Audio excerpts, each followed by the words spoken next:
ఏం లేదన్నా house wife.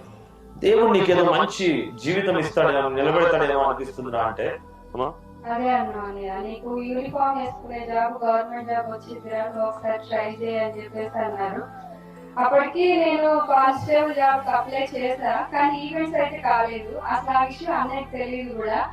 కానీ ఆ ఫస్ట్ టైం చూసినప్పుడు ఖచ్చితంగా గవర్నమెంట్ జాబ్ వస్తుందిరా, యూనిఫామ్ వేసుకునే జాబ్ వస్తుంది, నువ్వు నీ భర్త ఇద్దరు మారి చర్చికి రండి అని చెప్పేసి అన్నారు. కానీ మా భర్త అయితే పూర్తిగా హిందూ, అసలు అప్పటికి ఆయన దేవుడు అంటే కూడా తెలియదు.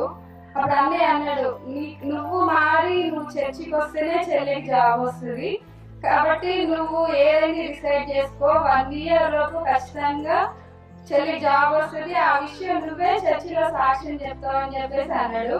అన్నయ్య అన్నట్టుగానే 1 year లోపే నాకు కానిస్టేబుల్ జాబ్ వచ్చింది.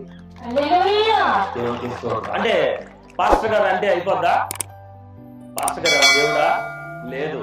నాకు ఆ రోజు మోషే గారికి దేవుడు మాట్లాడినట్టు ఆ చెల్లి రాగానే చెప్పిన, తల్లి నువ్వు గనక ఏదో చిన్న చిన్న ఆటంకాలు నీకు పడుతున్నాయి, కానీ ఒకవేళ దేవుల్లో నువ్వు నమ్మకంగా నిలబడగలిగితే ఖచ్చితంగా నువ్వు ఉద్యోగంలో నిలబడతావా అని దేవుడికి స్తోత్రం. ఇదే సహోదరికి మా అన్న కూడా చెప్పిన, కానిస్టేబుల్ మాత్రమే కాదు నువ్వు ఎస్ఐ కూడా అవుతావు, ఇదే ఊర్లో మీ అందరూ చూసేటప్పుడు జీవిలో దిగుతుంది, అది ఖచ్చితంగా దేవుడు చేస్తాడు. దేవుడికి స్తోత్రం. నేను ముందే చెప్తా, మా చెప్పలేదా? ఇంకొక మాట నా సహోదరుడు గురించి. ఒక సమయం వచ్చింది, ఒక భయంకరమైన ప్రమాదము. ఆ రోజు వీళ్ళని వెళ్ళొద్దు అని చెప్పేసి చెప్తే తెలియకుండా ఒక ప్రయాణానికి వెళ్ళారు వీళ్ళు, కట్టెలు అని ఏదో లోడ్ కోసం. అవునా? నాకు తెలియదు. ఆ రోజు అప్పటికే మా మందిరంలో చెప్తా ఉన్నాం, ఎవరికో ఏదో జరగబోతుంది, ఎవరు బయటికి వెళ్ళకండి, ప్రార్థనలో ఉండండి ఈ రోజు అని అనౌన్స్ చేశాం. నేను మరలపడాయన వాళ్ళ కుటుంబానికి కూడా చెప్పడం, అందరికీ చెప్పినాం. మా చర్చి వాళ్ళని రక్షించుకోవడానికి దేవుడు ముందే మాట్లాడతాం. అలా మొత్తుకొని మేము చెప్పి జాగ్రత్త పడితే అనుకోకుండా వీళ్ళు బయటికి వెళ్ళిపోయినారు. ఒక ప్రమాదం జరిగినప్పుడు ఈయన సోయిలు లేడు, వేరే వాళ్ళు కూడా సోయిలు లేరు. భయంకరమైన ప్రమాదం జరిగింది. నేను ఇంతమంది ముందు చెప్తున్నా లైవ్ లో, ఒక సహోదరుడు గురించి ఒకతను ఆ ప్రమాదంలో చనిపోయాడు కూడా. 3 వారాలు నేను ఎందుకు చనిపోలేదని ఏడ్చాడు ఈ సహోదరుడు. నేను ఎందుకు చనిపోలేదు, నన్ను కాపాడి నా తోటి వాడు చనిపోయాడు, నేను చనిపోతే బాగుండేదని ఏడ్చాడు. అంత ఏడ్చు అమ్మా, అవునా కదా? నేను సేవకుడమ్మా, నేను ఎప్పుడు అబద్ధం చెప్పకూడదు. అరే నువ్వైనా బతికినావు కదా, నువ్వు బతకాలని ప్రార్థన చేయి. నీ భార్య నీ కోసం ఏడుస్తుందంటే, నా ప్రమాదంలో నేను పోతే బాగుండేది, నాకు ఇష్టమైన వాళ్ళు చనిపోయారని 3 వారాలు ఏడ్చాడు. నేనేమో ఈయన బతికించుకోవడానికి హాస్పిటల్కి వెళ్తున్నాం, ప్రార్థన చేస్తున్నాం. అమ్మ లేచే పరిస్థితిలో ఉన్నాడా?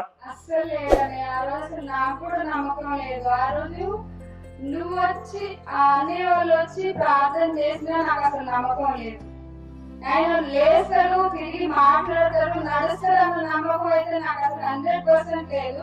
కానీ నేను ఫోన్ చేయగానే అన్నయ్య చెప్పిన ఫస్ట్ మాట ఏంటంటే, అసలు ఏమీ కాదుగా, నువ్వైతే టెన్షన్ పడకు, దేవుడు నీ వైపు ఉన్నాడని చెప్పిండు. కానీ నాకైతే నమ్మకం లేదు 100%. ఇక్కడ మా ఆయన ఇట్లా నిల్చున్నాడంటే దానికి 100% అన్నయ్య ప్రేరే. నేను గొప్పవాడని అనుమానం ఒకటేమా, ఆ చెల్లెకి ఒక మాట అన్నా, ఒకవేళ నీకు ఉద్యోగం లేకపోయినా పర్లేదు, నీ భర్త కోసం ప్రార్థన చేస్తావంటే, నా జీవితంలో నాకు ఏది వద్దన్నా, నేను మందిరంలో నిలబడడానికి ఒక్కసారి నా భర్త ప్రాణాలు దేవుడు గిఫ్ట్ గా ఇస్తే బాగుండు.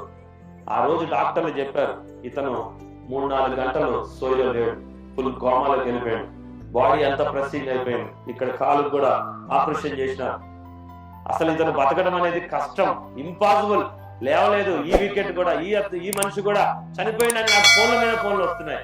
లేదు, ఆ చెల్లె దేవుడిని నమ్మింది, మందిరంలో నమ్మకంగా ఉంటుంది, తనకు దేవుడు అన్యాయం చేయడు. ఎవరు అన్యాయం చేసినా ఎవరు చేయడు, దేవుడు న్యాయమే చేస్తాడని నేను ఒకటే అడిగినా, ప్రభువా నువ్వు న్యాయం చేస్తావా? ఖచ్చితంగా న్యాయం చేస్తా. అప్పుడు చెవు దగ్గర పెట్టమంటే తమ్ముడు ఏంటంటే ప్రార్థన చేయగానే ఫస్ట్ టైం కదిలిండు. దేవుడికి స్తోత్రం. హల్లెలూయా.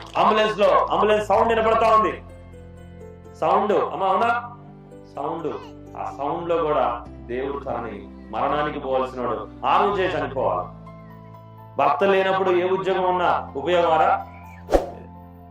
దేవుని దగ్గర నమ్మకంగా ఉంటే అన్ని ఇస్తాడు, ఒకటి కాదు, ఏది కావాలన్నా ఇస్తాడు. అదే యేసయ్య గమనించాడు. దేవుడికి స్తోత్రం. నేను ఆ నమ్మకంగా, నేను నమ్మింది నిజమైతే, నా బిడ్డలను నడిపించేది నిజమైతే, వాళ్ళు నిలబడతారన్న మాట నిజమై ఉండాలి. వాళ్ళ జీవితాలు కాపాడబడతాయి అన్న మాట నిజమై ఉండాలి. ఒకవేళ నేను నమ్మింది అబద్ధం అయితే నీతో పాటు నేను కూడా వస్తా, నాకు నో ప్రాబ్లం. కానీ యేసయ్య అంటేనే నిజం. దేవుడికి స్తోత్రం, హల్లెలూయా. ఈ రోజు నా సహోదరి సహోదరులను దేవుడు దీవించేలా ప్రార్థన చేస్తున్నాం. మహాపరిశుద్ధ తండ్రి, గొప్ప దేవుడు యేసయ్య పరిశుద్ధుడా, మేము ప్రార్థించున్నాము. ఏ మాట అయితే వాగ్దానం చేసినామో ఇక్కడ అద్భుతంగా ప్రవర్తనని దీవించబడి నిలబడే కుటుంబాల నుంచి యేసు నామములో తండ్రి, ఆమేన్.